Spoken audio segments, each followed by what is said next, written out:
What is up, everyone? Welcome back to Eric's house. Today we're talking about one of my favorites, Seven. This one came out in 1995. I've seen it many times, but for the first time, I just got a chance to see it at the theaters.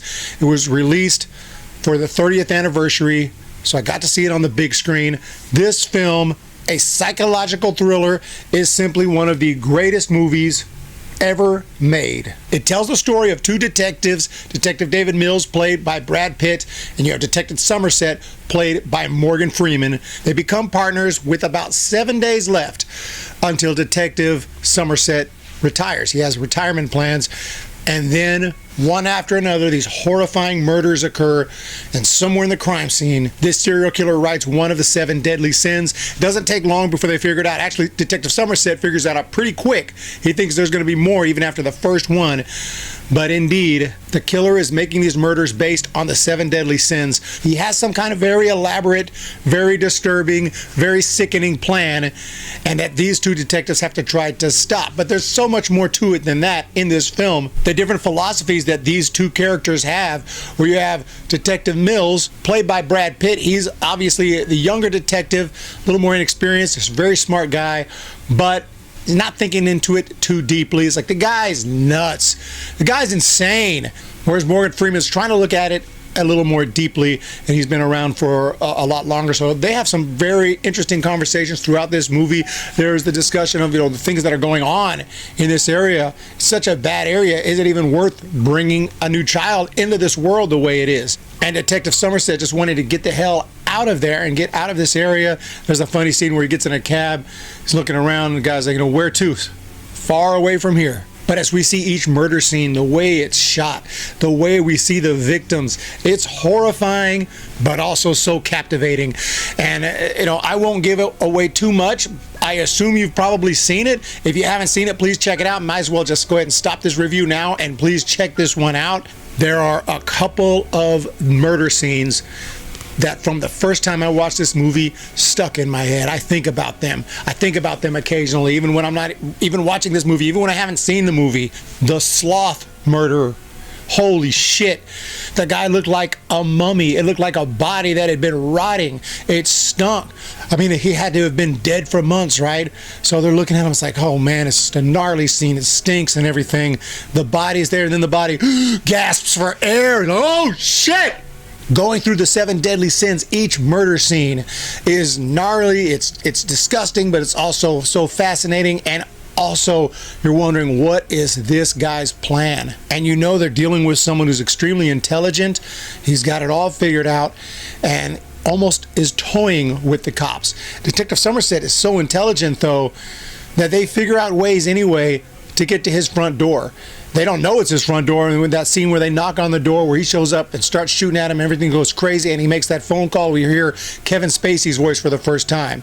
I admire you, and says, I don't know how you found me. Hey, cops are getting better every day. Something like that. There are some funny scenes, some funny lines, and you get a little chuckles in this movie, but it's by no means too much. It's just enough, actually. They don't push humor in your face. It's just subtle, but you get some good laughs, which is kind of necessary because the movie's pretty freaking dark. The music is brilliant in this one, and the acting is absolutely fantastic. Just some of the expressions, even Morgan Freeman, who he's such a cool, level-headed guy, such an experienced detective. You see him give you a face like looking shocked.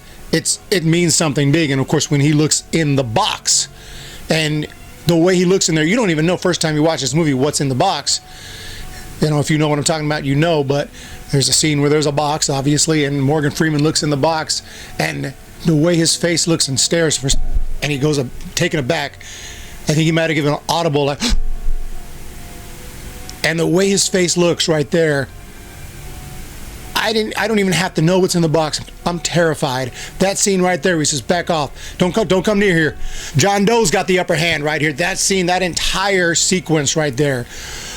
heart pumping a million miles an hour. I mean, even some of my favorite movies that probably rank higher than 7, never got that going. Never got me just in that, like, holy shit, glued to the screen. This movie does it. Very few can do it like 7. So that scene right there, the acting, Brad Pitt's acting, Brad Pitt's character, Detective Mills, so smug, so confident.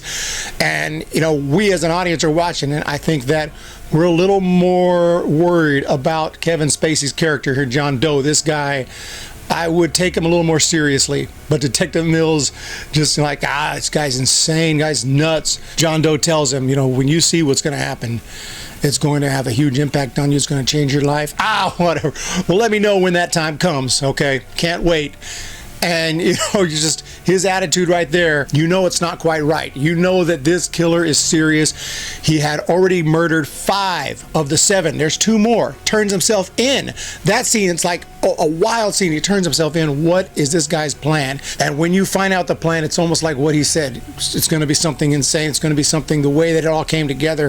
It didn't have to come together. I guess things could have went wrong, but I think he knew. He knew it would all pan out the way it did. And the movie might not leave you feeling great, but gosh dang, what a ride it was. I mean, what a ride. I mean, you talk about entertainment, it gives you that for sure. In spades, everything is knocked out of the park. In 7, it is an absolute thriller, literally thriller. It thrills you, it's thrilling. Everything about this movie, they just nailed it. Again, acting also. Shout out to Gwyneth Paltrow. Gwyneth Paltrow is also really good in this one. The entire cast, fantastic. And just so much about this movie I could talk about, but I don't like to make my reviews too long. I'm just saying 7 is 100% absolute masterpiece. No doubt in my mind. One of the greatest films in the history of film. I don't know where I would rank it. Maybe someday I'll do a big ranking. My top 10, top 20, top 50 films of all time, but I imagine 7 would be easily in the top 50, probably top 20. It is a great movie and highly recommended. And this one leaves you just what a total mind fuck by the time this movie's over. You're just thinking about everything that happened and rewatching it. You see things you missed every time. Even at the theaters, when I just went, I saw things I missed. I was like, I didn't catch that last time. Or the first 50 times I watched it, So very, very well made movie. And one of my favorites. 7, highly recommended. Let me know if you've seen it and let me know your thoughts on the film. Other than that, you guys have a great day. And we'll talk to you in the next review.